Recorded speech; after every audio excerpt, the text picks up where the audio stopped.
nisso. Amém? Glória a Deus. Amém. Abre a sua Bíblia aí, lá em Lucas 17, versículo a partir do 11. Lucas 17, 11. Amém.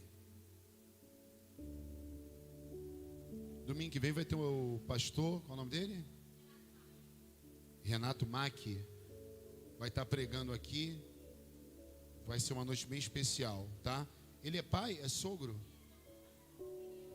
Ele é sogro daquele pastor Felipe de São Paulo que esteve aqui com a gente. Amém? Ele vai estar ministrando aqui no domingo. E quarta-feira agora é o Paulo Neto e o outro garoto lá que eu esqueci o nome. Hoje sou eu. Lucas 17, 11. Glória a Deus, eu vou ler. De caminho para Jerusalém passava Jesus pelo meio de Samaria e Galileia. Ao entrar numa aldeia, saíram ao encontro 10 leprosos, que ficaram de longe e lhe gritaram, dizendo: Jesus, mestre, compadeça-te de nós. Ao vê-los, disse-lhe Jesus: Ide e mostrai-vos aos sacerdotes. Aconteceu que, indo eles, foram purificados.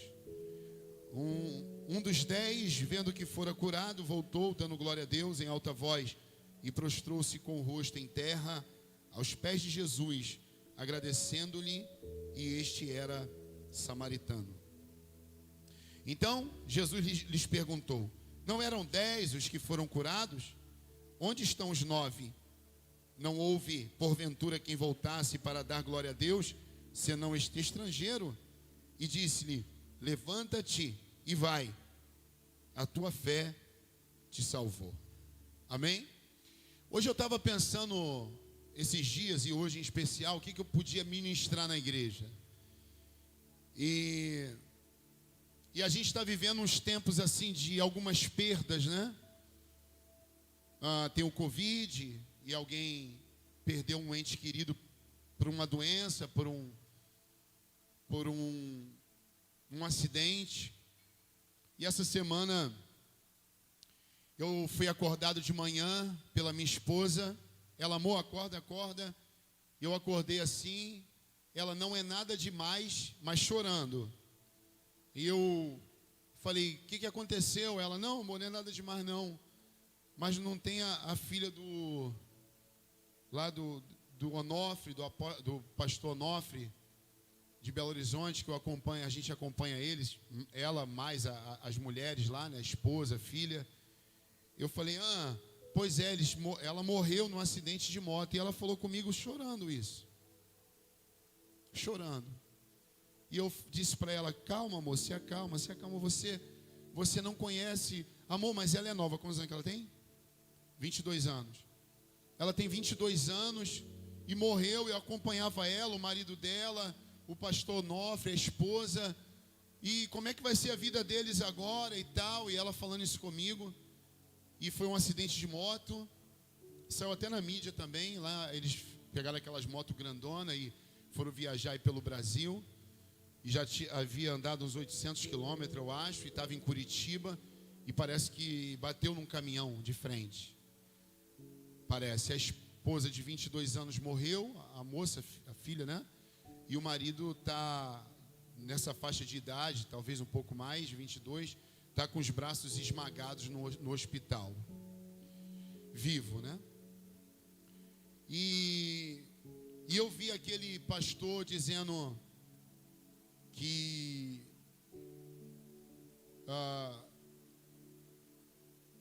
na verdade é filha da esposa dele, não é filha de sangue, mas ele tem uma consideração, né? E ele falou: a minha filha morreu. E ele começou a falar: não está sendo fácil para mim. E eu lembrei que quando meu pai morreu também não foi fácil para mim. E eu ouvi ele dizendo que ele estava na dúvida. Ontem ele sepultou a filha. E hoje ele estava na dúvida se fazia os cultos e a esposa. Mas acabou de manhã ele resolvendo fazer os cultos. É uma igreja muito grande em Belo Horizonte. Isso que é uma igreja de 5.000 pessoas. E ele começou fazendo 7h30 da manhã e foi fazendo os cultos com a esposa. E ele falou que era uma dor muito grande, mas tinha que caminhar, continuar. Uma dor que ele nunca sentiu na vida. E ele perguntou à esposa se queria continuar e caminhar. Ela falou, eu quero caminhar. E estava aquele casal no altar ministrando e pregando durante o dia. Eu lembrei de mim quando meu pai morreu. Eu ministrando aqui. Quem lembra disso? Diga amém aí. Não foi fácil para mim. E Deus falou comigo que é assim, é na caminhada. Hoje mesmo fui convidado para almoçar. E fui mostrar, quando eu fui para Israel, eu vi a foto do meu pai, ali no meio do Google Fotos ali. E me bateu uma tristeza, uma vontade de chorar no restaurante. Eu sinto uma saudade do meu pai terrível, assim, muito forte. E Deus tem falado comigo o tempo inteiro. É continuar, é caminhando, é indo em frente. E Deus falou comigo, fala isso para a minha igreja, fala isso para o povo. Porque às vezes vem uma dificuldade, vem outra, e por muito menos eles pensam em desistir. E você está aí. E Deus falou comigo, eu sei que não é fácil, mas você continua, você e a sua esposa. Diga para o povo continuar. Diga para o povo se levantar. E eu pensei em muitos textos assim, e veio na minha cabeça muitos textos, e eu posso lembrar de alguns aqui, não tem problema, mas do próprio José, 13 anos sofrendo injustiça, sendo preso injustamente, sendo jogado na cova dos leões. Ele era como um morto para o seu pai que o amava. Os irmãos mentiram para o pai. Você sabe que ele sofreu durante 13 anos e não foi fácil numa terra estrangeira, sozinho.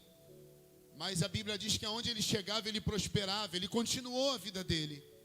Apesar de ele ter sido vendido pelos irmãos, numa terra estranha, ele continuou a avançar. Então a palavra que Deus tem hoje para você é para você continuar. Não sei o que você está vivendo. Hoje a Késia falou e ela chorou ali fora, eu entendi. E ela disse quantas pessoas, de alguma maneira me traíram, foram ingratas. Quantas dores eu passei aqui, vocês sabem disso. Em 2018, se eu não me engano, foi quase um ápice aí da minha situação aqui.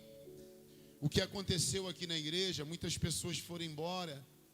Um casal que eu tinha como um casal de muita confiança foi embora, e junto foi outras pessoas também.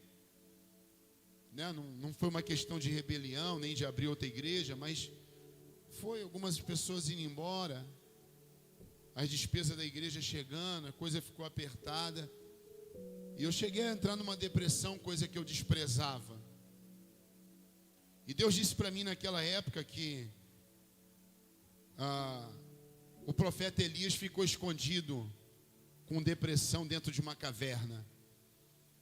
E ele tinha acabado de orar e o fogo desceu do céu, queimou o holocausto, com uma oração bem breve dele. Ele viu um milagre que poucas pessoas viram, mas logo em seguida ele ficou com medo da Jezabel, de uma mulher. E vai e se esconde, e a Bíblia diz que ele ora a Deus e pede a morte. Quem sabe eu estou falando com alguém aqui que já pediu a morte a Deus. Quem sabe eu estou falando com alguém aqui que já pensou em desistir mesmo, em parar. Eu atendo muita gente pela internet que manda para mim na caixinha de pergunta ou no privado e diz: pastor, me ajuda porque o meu desejo é morrer, é parar, é desistir. Eu quero tirar a minha vida porque tudo para mim dá errado. Eu não tenho mais motivo para viver. Mas Deus tem uma palavra para você além de caminhar. Ele está dizendo para você reagir nessa noite. Quem sabe tem alguém aqui me vendo pela internet, está nessa situação. Mas eu quero dizer para você que há um Deus que, ainda que as coisas pareçam, até sai dos trilhos, assim, por algum tempo, ou de alguma maneira, apesar de parecer que está fora do controle, mas Deus está olhando para você e Ele está cuidando e Ele vai continuar cuidando. A vida continua. Você sabe que quando eu fui lá em Israel, tinha lá 6 estrelas lá no muro quando eu fui em 2017 em Israel, nos muros lá, eu e a minha esposa, lembra? Levei os pedidos aqui. E no muro lá das lamentações, quando você entra lá, tem os soldados e tal, e em cima tem 6 estrelas. e representa 6 milhões de judeus que foram mortos, né? No Holocausto. E o povo de Israel continuou. Na época de Abraão, o povo continuou. Na época de Davi, continuou. O povo de Israel está lá, sempre continuando. Israel fez lá um spray, né? Para combater ou para prevenir alguma coisa do Covid. Algumas nações riram. Agora já tem alguns países da Europa que estão comprando deles lá o spray. Eles estão sempre desenvolvendo, sempre na ponta, sempre querendo, sempre lutando, sempre se levantando. É o povo de Deus. E você, através de Jesus e através da pregação do Evangelho, se tornou esse povo também. Então, por mais que esteja difícil para você, Deus está dizendo: eu posso mudar a sua vida.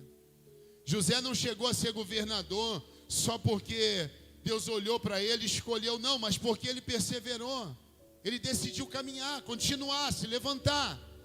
E aí, pastor, Deus está dizendo para você fazer a mesma coisa nessa noite.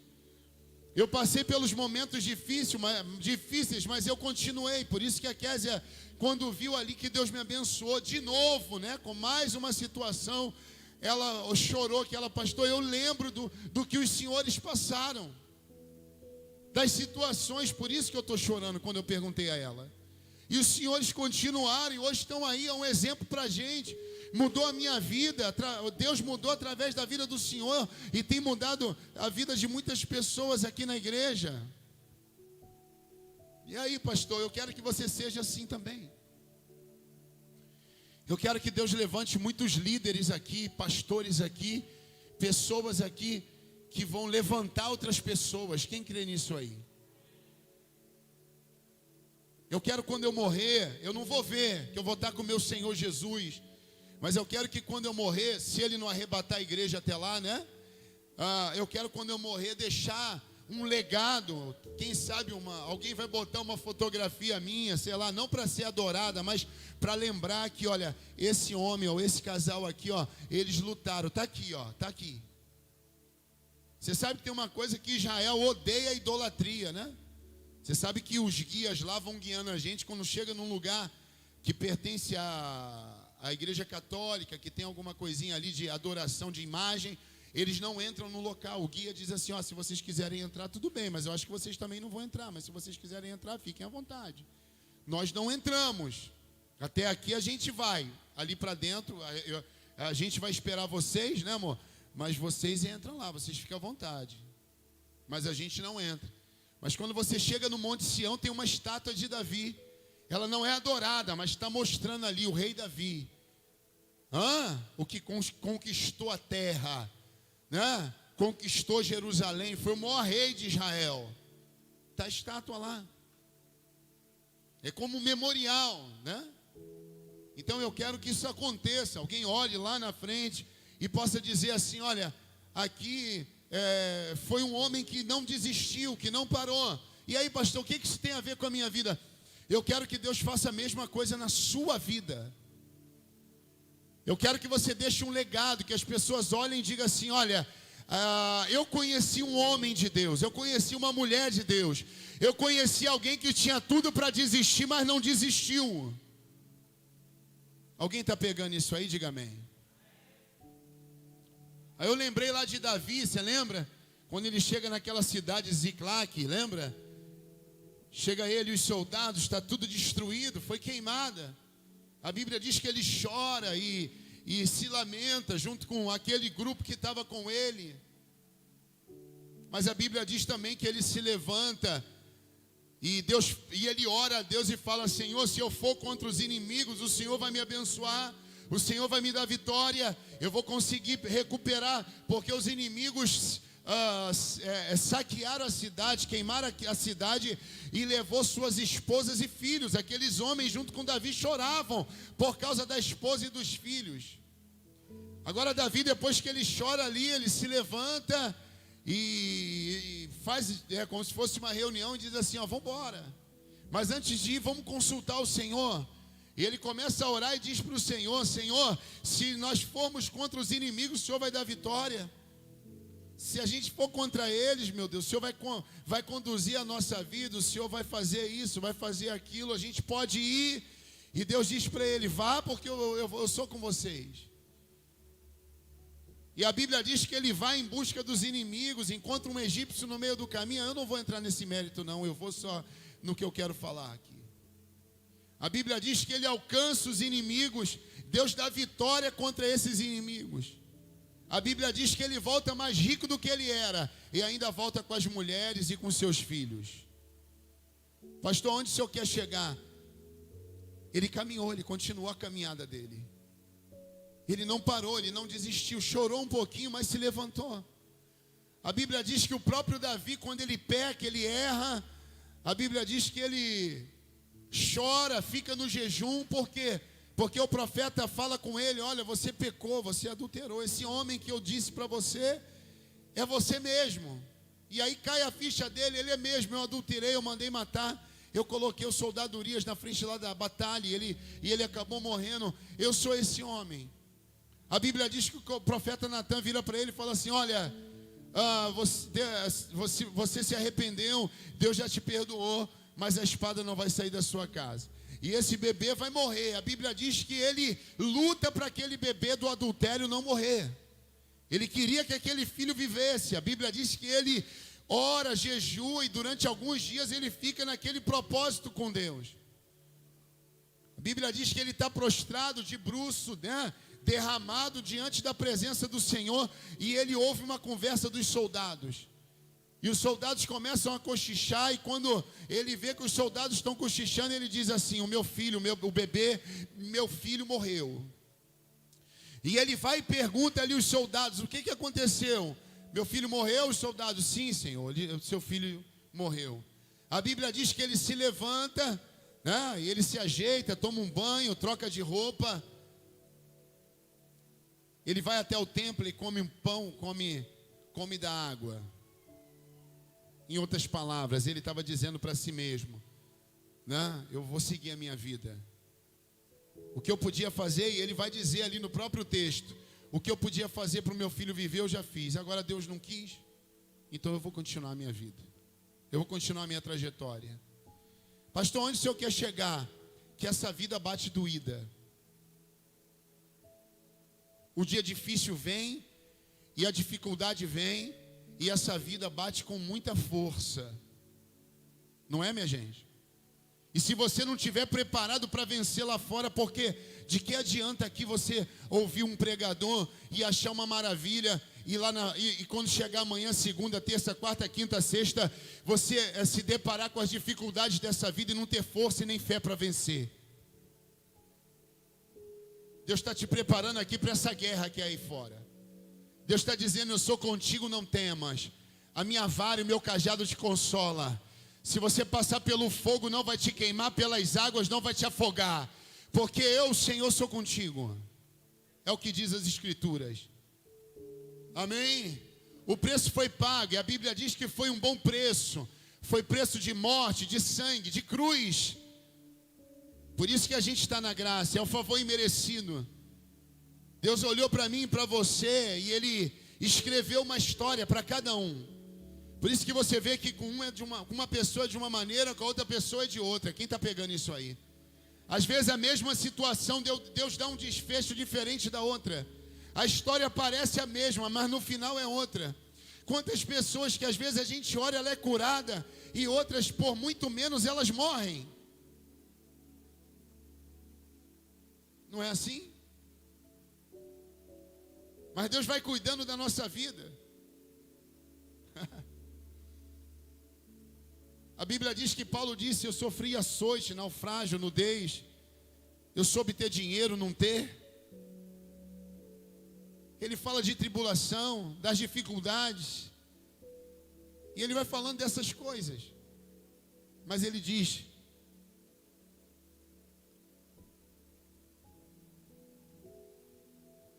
que é mais que vencedor, apesar dessas coisas, apesar dessas dificuldades. Mas em todas essas coisas, talvez por causa dessas coisas, nós somos mais que vencedores. Porque é no dia difícil que a gente amadurece. São na hora das decisões que a gente vence ou perde. É na hora de um desafio, até para comprar uma coisa, talvez entrar numa prestação, como eu disse aqui na hora do dízimo. Vem aquela situação, vou ou não vou, Deus vai honrar ou não vai? Deus já está dizendo, eu sou contigo, pode ir. Pode ir que você vai conseguir, eu vou te honrar, eu vou te abençoar. Agora o diabo vem, sussurra, vem com a dúvida e diz, acabou. Mas Deus está dizendo, não acabou não, eu nem comecei ainda. Talvez para você ou para mim vão ser 13 anos, como José, talvez vão ser 20, como Davi. 20 anos que Davi demorou para ser rei. José, 13 anos para ser governador. E Jesus demorou 30 anos para exercer um ministério de 3 anos e meio. Um dia eu virei para Deus e falei, Senhor, por que o Senhor está demorando tanto para fazer no meu ministério? Eu queria uma coisa maior. Pode aumentar um pouco o retorno aqui para mim? Só o retorno, tenta aumentar um pouquinho. Talvez. E aí eu disse para Deus, Senhor, por que o Senhor está demorando tanto para fazer? E Ele respondeu para mim assim, foram 30 anos para 3 anos e meio de ministério. Você quer ter um ministério de 30 anos com 3 anos e meio de trabalho? Eu trabalhei e aprendi durante 30 anos para um ministério de 3 anos e meio. Você quer ter um ministério, você quer ser treinado só 3 anos e meio para ter um ministério de 30 anos? Porque a gente quer logo, e Deus está dizendo, eu estou no caminho aonde? No caminho mais longo. Mas ninguém quer esperar, por isso que a pessoa entra aqui, entrega a vida para Jesus e ela não persevera. Por quê? Porque o caminho é estreito. Um dia eu estava conversando, um dia desses, com o Thales sentado aqui, ó. E o Thales falou, pastor, é uma maravilha, né? Deus vai abençoando a gente, é muito bom. Mas o caminho é estreito, né? Para qualquer um. A gente é confrontado todo dia. Eu ouvi isso do Thales aqui, ó. E concordei com ele. E as pessoas não aceitam serem confrontadas. Elas não querem mudar. Elas não aceitam que elas precisam mudar. Elas querem pastorear a si mesmo. Elas começam com umas filosofias que Paulo diz que isso aí não leva a nada. E começam a dizer que são as donas da verdade. Meu irmão, está na hora de você olhar para a sua vida. Está na hora de você olhar e dizer assim, se Jesus voltar hoje, se eu morrer hoje, se eu pegar uma moto e bater de frente num caminhão, para onde vai minha alma? Como diz lá em Lucas, louco, hoje pedirão a tua alma, o que tu tem preparado? Essa menina que morreu no acidente, tem um vídeo dela, poucas semanas atrás, ou uma semana, ou no mesma semana, ou no mesmo dia, ou na mesma viagem. Ela falou lá uns grupos de frase, ela disse, aproveite a sua vida, e ame as pessoas que estão ao seu redor. Faça por elas, sirvam a elas, porque você não sabe, pode ser a sua última refeição. Almoce com ela. Você não sabe, pode ser o seu último abraço, o seu último beijo. Parece que ela estava profetizando que ela ia morrer no acidente. O áudio dela é ela em cima da moto, com o marido. Pode ser o seu último dia, pode ser seu último almoço com a sua família, pode ser o seu último abraço, pode ser o seu último momento. Talvez ela gravou isso ainda sem saber. Eu, 22 anos, isso não vai acontecer comigo.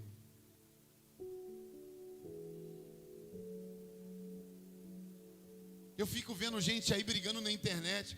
Eu boto aquelas caixinhas minhas de pergunta no Rios, né, no feed. O pessoal fica lá se degladiando. Eu fico vendo nos comentários. Você precisa ver, é um crente mais crente que o outro. Os caras são cheios de teologia, você precisa ver, cara. Pessoal com a vida toda destruída, cara. Vai ver que não está nem na presença de Deus. O couro está comendo lá nos comentários lá. Isso quando não se levanta contra mim, fala, esse pastor aí não sabe de nada. Esse pastor aí não deve ser casado. Eu tenho 13 anos de casamento bom pra caramba, minha mulher maravilhosa. E os caras colocam lá sem me conhecer. Tá assim, ó, na internet, precisa ver. Mas não é isso que a Bíblia diz. Mas a Bíblia diz isso. Aí o outro, não, mas não é bem assim que a Bíblia diz. É uma guerra de Bíblia, de teologia, meu irmão. A Bíblia diz, Jesus disse, vai conhecer a árvore pelo fruto. Entende? É igual o texto diz lá, ide por todo mundo, pregai o evangelho a toda criatura. E diz, ide fazei discípulos. Não está escrito, ide fazei convertidos. Está, ide fazei discípulos. E como eu faço discípulo? Sendo um exemplo para as pessoas. Por que que Pedro foi reconhecido quando ele negou Jesus lá 3 vezes? Porque ele era um discípulo. Tinha as suas limitações, era brabo, né? Era sanguíneo, cortava a orelha, porque queria cortar o pescoço do cara que queria prender Jesus. Camarada tinha sangue no olho, é ou não é? E Jesus ali trabalhando, conversando com ele. Pedro, quando você se converter, já estava andando com Jesus 3 anos e meio. E Jesus está dizendo para ele, Pedro, quando tu se converter, tu vai entender. Aí tem um monte de gente, não, mas eu sou mais convertido que o outro. Você sabe que quando ele foi cortar a orelha lá, né? A orelha não, que ele foi cortar o pescoço, o cara tirou. Ele não mirou na orelha, aí cortou a orelha do soldado Malco, né? Vocês sabem, eu já falei isso aqui várias vezes. Você sabe que ele estava andando com Jesus 3 anos e meio, e todo dia de manhã, quando ele acordava, ele colocava aquela espada, ou aquela adaga, aquela faca na cintura, e saía com Jesus. E você vê que Jesus nunca mandou ele tirar a faca. E tem um monte de gente que diz que é mais crente que a gente, quer mandar a gente tirar isso, ou tirar aquilo, ou fazer isso, ou fazer aquilo outro. Meu irmão, quem faz a obra é o Espírito Santo. Eu já fui muito assim. Hoje eu oriento, dou as broncas e tudo, mas eu falo com a minha esposa, meu irmão, deixa a pessoa seguir a vida dela, ela já está sabendo. Ela já sabe, eu não vou ficar carregando no colo ninguém, não. De que adiantava Jesus falar com ele, tira a espada da cintura, se a espada estava dentro do coração dele? De que adianta às vezes eu falar para você, olha, tira isso, tira aquilo, faz isso, faz aquilo, tentando impor. Se estiver dentro do teu coração, meu irmão, não tem ninguém que tire. Você vê que uma pessoa, quando está decidida a fazer uma bobagem, a família toda diz, olha, cuidado, essa companhia, esse relacionamento, isso vai dar errado. Mas a pessoa vai embora, ela foge com aquela pessoa, ela briga, ela mata, ela morre, ela faz tudo por aquilo. Quem faz a obra é o Espírito Santo. Quem está me entendendo aí? Amém? E aí, pastor, você sabe que foi caminhando ali durante 3 anos e meio, Jesus dizendo aos discípulos, caminha comigo, vamos embora, na caminhada. E aí, pastor, aí para finalizar, para não ficar só nas minhas palavras, não é assim que dizem por aí?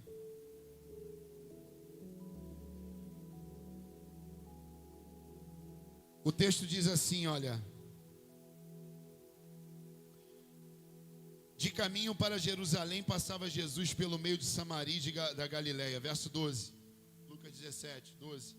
Ao entrar numa aldeia, saíram-lhe ao encontro de 10 leprosos, que ficaram de longe e lhe gritaram dizendo, Jesus, mestre, compadeça-te de nós. Vocês sabem que eles estavam de longe porque eles eram leprosos, eles eram exclusos da sociedade. Eu já preguei sobre isso aqui. Eles não podiam estar perto de ninguém. Agora eu imagino que eles olham Jesus e falam, eu não posso ir para lá. Então a Bíblia diz que de longe eles gritam, mestre, o Senhor pode limpar, pode curar a gente aqui dessa lepra, a gente está leproso aqui. Você sabe que mesmo sem poder chegar perto, aqueles leprosos naquele momento estavam decididos a mudar a vida deles. Você vai entender já já por que tem a ver sobre caminhar em meio ao caos, em meio à dificuldade. Continuar, indo em frente. Porque Paulo diz, uma coisa eu faço, eu esqueço as coisas que ficaram para trás. E eu sigo adiante, continuo caminhando. Diga assim, ó, caminhando. E aí ele diz assim, eu sigo para o alvo. Aí Paulo continua dizendo assim, e esse alvo tem um nome, esse alvo é Cristo. Então você vê que a Bíblia o tempo inteiro diz para mim e para você, caminha, continua. Deus virou para Josué, Josué, da maneira que eu fui com Moisés, eu serei contigo. Pode ir, conduz o povo, vai. E ele ainda meio duvidoso, vou, não vou, será que eu vou conseguir? É muita responsabilidade. Aí Deus de novo, eu sou contigo, não temas, medita na minha lei de dia e de noite. Caminha. Você sabe que o povo ainda antes, quando estava com Moisés ali no Mar Vermelho, o povo, Moisés e tal, e clama a Deus para Deus poupar a gente, tal. E aí Deus vira para Moisés e diz assim, Moisés, diga ao povo que marche.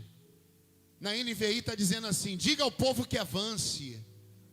Não é marche, é avance. Na NVI é diga ao povo que avance. Está dizendo assim, ó, diga ao povo para continuar andando. Porque na hora que eles não puderem andar, na hora que tiver um obstáculo que eles não conseguirem por conta própria, deixa comigo, que aí eu chego e entro com milagre. Quem está pegando isso aí? Você sabe que eles se deparam com o Mar Vermelho na frente, o exército atrás. E aí, pastor? O mar é aberto. E sabe o que eu gosto de Deus? Que Ele não está nem aí se você é forte, se você é rico, ou se você é pobre, ou se você é fraco. Nem todos que estavam para atravessar ali 1,5 milhão de homens e mulheres e crianças estavam preparados fisicamente. Tinha os mais velhos, mais novos, os mais bem fisicamente, os que estavam mal fisicamente, ou pior. Mas eu imagino que o mar, Deus permaneceu com o mar aberto, segurando o mar aberto. Não sei se era soprano, talvez era.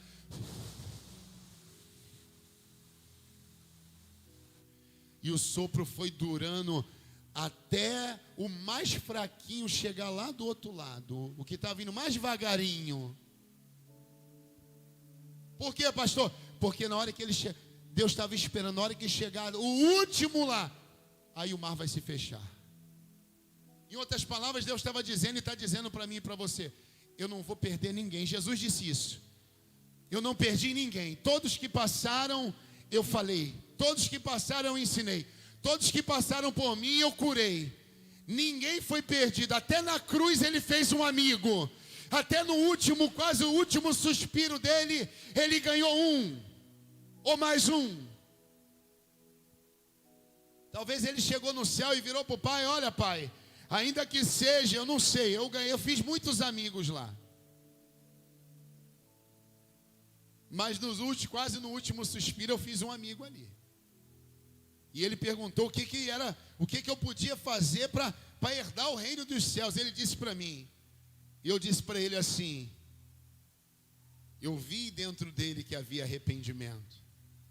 E eu disse para aquele ladrão, ainda hoje estarás comigo no paraíso. Ainda hoje, Deus está dizendo, olha para mim, Deus está dizendo, ainda hoje, você crê? Ainda hoje Ele vai fazer algo sobrenatural na sua vida. É ainda hoje. Glória a Deus.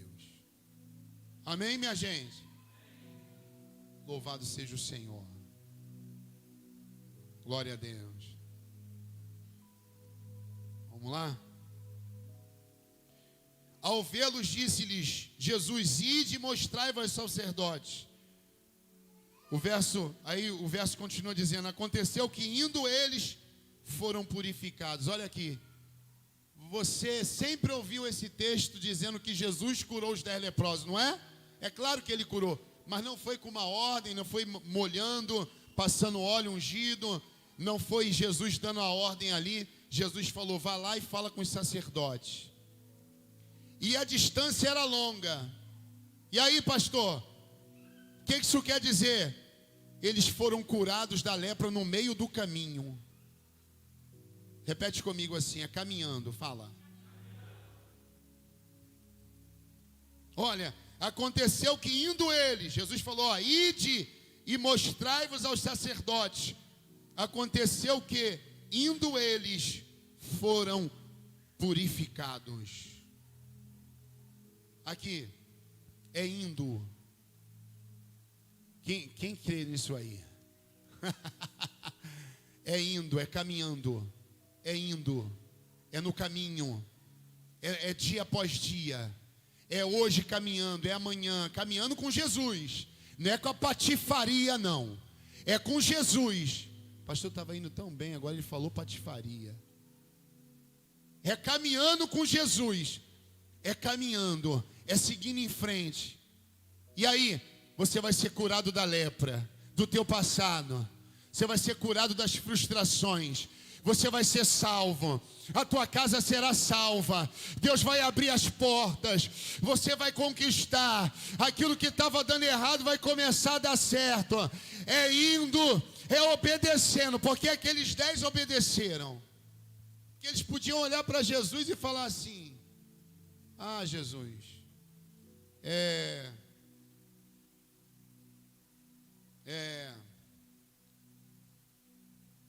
a gente está com a lepra ainda.